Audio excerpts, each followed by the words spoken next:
চলুন দেখে আসি একটি ফটোশপে একটা লোগোকে কিভাবে জলছাপ দেওয়া যায়।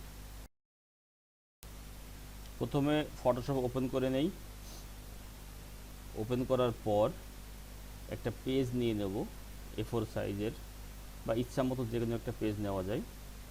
নেওয়ার পর আমি যে ছবি থেকে লোগোটা নেব সেই ছবিটা ওপেন করলাম।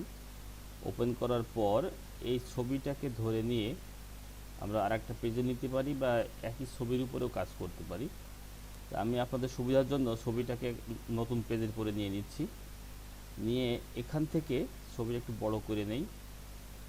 নেওয়ার পর এই ছবিতে উপর রেক্টেঙ্গুলার মার্কিউ টুল সিলেক্ট করার পর লোগোটা সিলেক্ট করলাম। এবার কন্ট্রোল জে চেপে ডুপ্লিকেট করে নিলাম। ডুপ্লিকেট করার পর ছবিটাকে টেনে ধরে আমার পেজের যেখানে নিতে চাই সেখানে নিয়ে নিলাম। এবার ব্লেন্ডিং অপশন থেকে আন্ডারলাইন লেয়ারটা সরাই দিলে পরেই এই লোগোটা লেখার পিছনে চলে যাবে। তারপর অপাসিটি কমাই দিলে পরে একটা ওয়াটার মার্কের মতো হয়ে যাবে। এবার সেভ করে নিন জেপিজি মোডে, দেখবেন জাদুর মতো কাজটা হয়ে গেছে।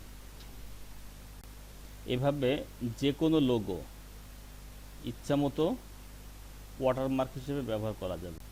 ধন্যবাদ সবাইকে। সবাই সাথে থাকুন এবং নতুন নতুন ভিডিও পেতে চ্যানেলটি সাবস্ক্রাইব করুন।